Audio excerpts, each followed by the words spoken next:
Hey everybody, this is the first video in the Haindl study series that I'll be doing, and this is going to focus on the Fool, which is the first card in the Major Arcana for the Haindl Tarot.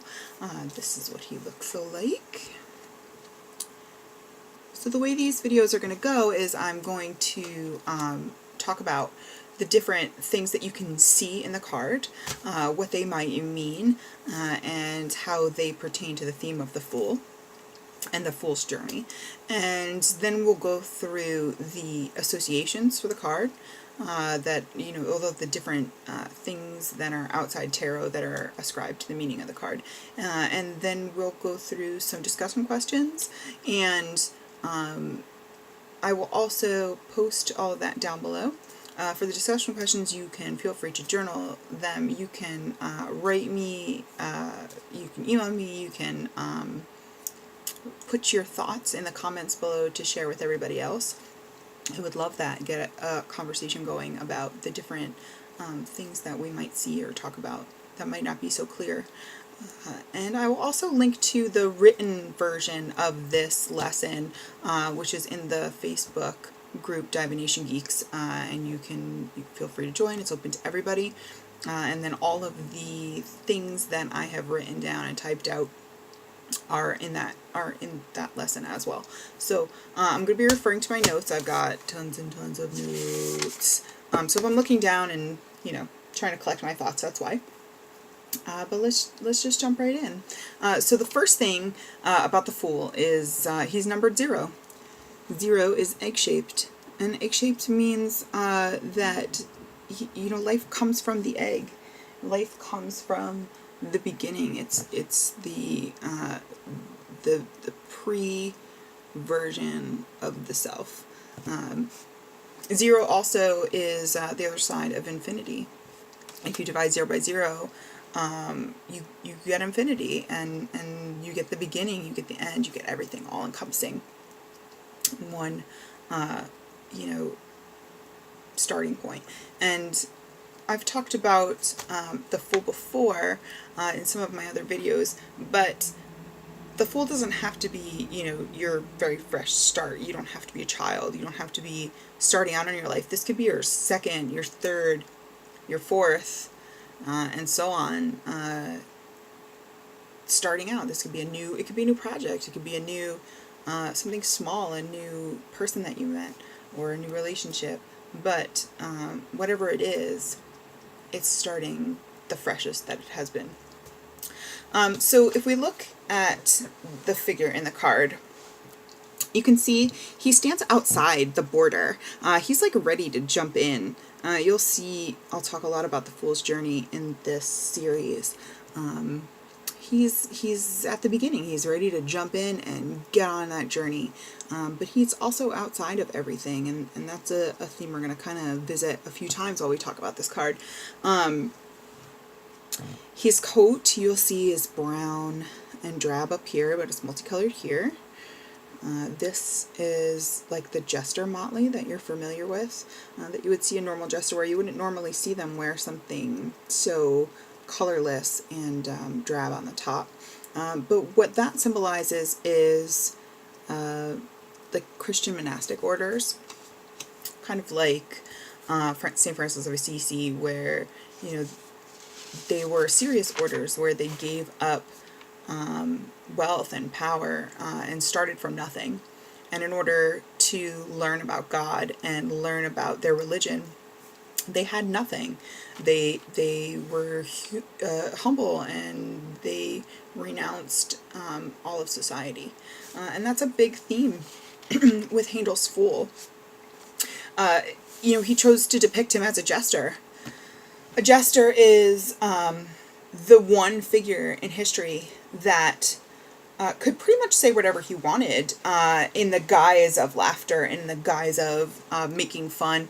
And people looked down on the Fool and his job, but he was the only one that could tell the truth. He was the only one that could say what everybody was thinking, what everybody really wanted to say or really thought to the king. So many people that surrounded him were chained by the fact that they couldn't. They had to agree. They had to seem, they couldn't put out impropriety. They couldn't talk about things like their bodies or their daily function. Oftentimes, jesters would be naked or take their clothes off. They would talk about bodily functions. That's a societal thing, a societal construct that we have, but we don't go around without clothes. We don't go around, passing gas in front of everybody, because it's not proper. It's part of society to, stay within the confines of, I'm going to go out, I'm going to dress nicely, I'm not going to fart on everybody. It's not a nice thing to do, and the fool is kind of outside of that. He's outside of all of the societal constructs that have been made by man. They have been, put on us by us. And he doesn't have to adhere to that. And thus has a very different perspective on life and a different perspective on what's real and what reality is. Because he's free. He's freer than all of us. I talked a little bit about his hood being part of, or like a nod to Christian monastic orders. Again, that giving up of wealth and power, the giving up of the societal constructs that we have made, kind of frees them in a way. These priests, they don't have to worry about cars. They don't have to worry about fancy houses and things like that. They're free to do whatever they choose to worship with that freedom. So, some other things that we can notice physically, the fool's mouth is closed. And that too is a little bit of a nod to pre-speech and pre-societal constructs, because language is something that we invented. It's a way of communication and a way of getting ideas across, but it wasn't always a thing.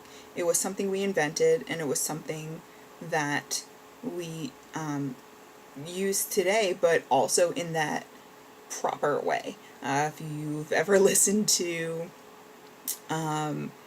any comedy records from the 70s and 80s, you've heard of, the however many words you can't say on TV or in public, or we don't say certain things still to this day. We're still, proper. We don't talk about our bodies. We don't talk about things that we do in private.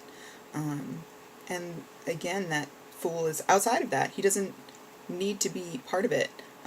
Silence is his communication. It's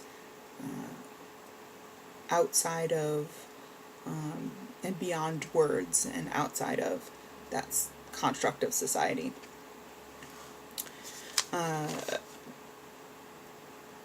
The silence also contains potential for all languages. You don't know just by looking at this guy what language he might speak. You don't know, what form of communication would be his main, because his mouth is closed, and all experiences and intuition, those things can't be expressed in language. There are things that we know that can't be put into words. Try to describe the feeling you get when you fall in love with somebody. Sure, poets and authors and painters have tried to come across, but it doesn't, because that's intensely personal. It's something that you can't put into words. You can't really describe. That's why there are things like songs and poems and paintings about it, because it's not, like, the language is confining. It confines us. The next symbol in the card would be the swan you see in the background here.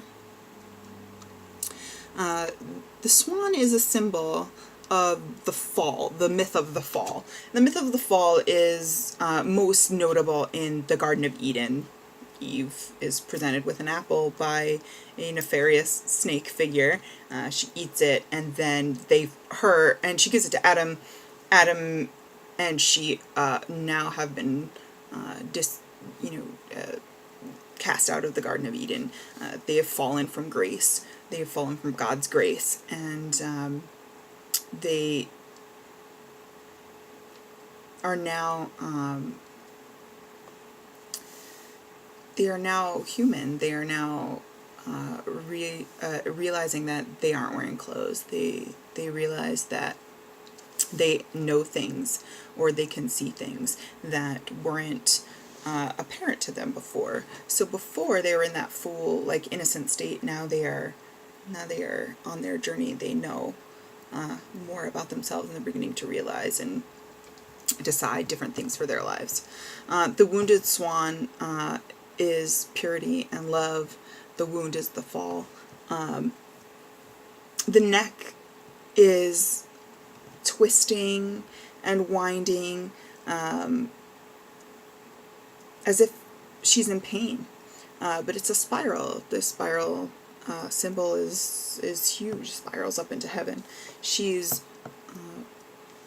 showing that when we get to this point in our life, it's painful. It's not easy to kind of discover our humanity and kind of discover reality and put ourselves into that box of societal construct.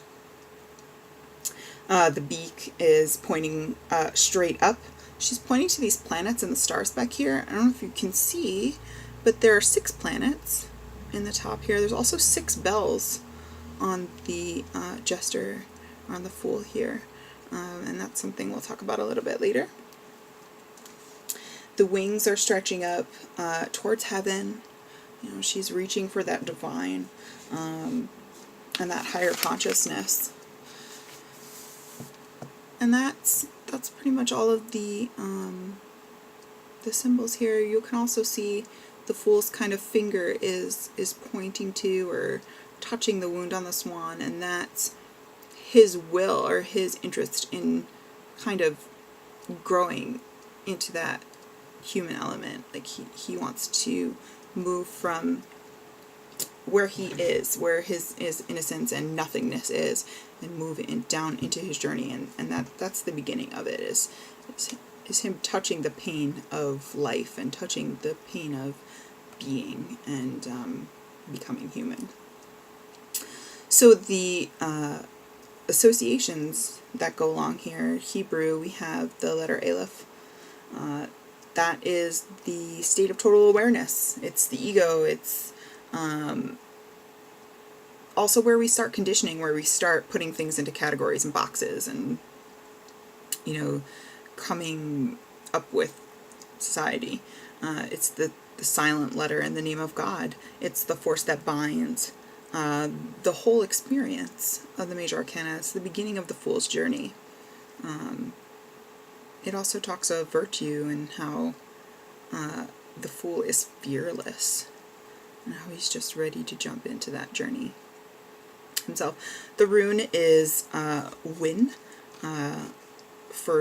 Win stands for joy. I know more of the Elder Futhark runes, so my associations are a little bit different than Herman Haindl's, but we're going to kind of go through both throughout the way. The fool is a child rejoicing at life. He doesn't know to be sad. He doesn't know to be embarrassed or to be even conscious of what he's doing. He's just pure joy, pure animal thought, where you just want to be happy all of the time. He dances through his journey.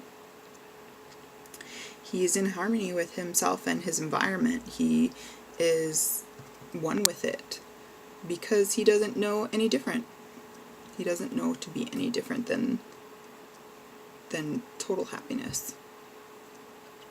The astrology's symbols for Uranus. The Uranus is lords over the unexpected, the joy of surprise, and it keeps the fool grounded on his journey. It keeps him learning and keeps that hunger for learning in his heart.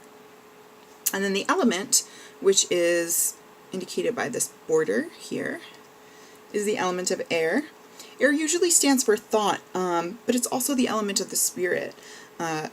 It's the element of learning and growing and changing that spirit into what will become in our lives. So a couple of the questions that I have for you guys, I'd love for you to discuss is, number one, what do you think the number 6 is a symbolization for? There's the 6 planets up here, and there's also the 6 bells on the jester's outfit. This is something that I don't really think I have come up with an answer for. It's something that I haven't found in books. I haven't found anywhere. I'm not a numerologist, so I don't know those associations. So I'd love to hear from you guys. What do you see? What do you think the symbols of the 6 mean in this card? Another question, another thing to consider is, what do you think we can learn from silence that we can't learn from speech? And we talked about how the Fool is pre-speech, pre-communication. What is it about that silence that can teach us much more than communication, than language? And that's it for the Fool. I'd love to hear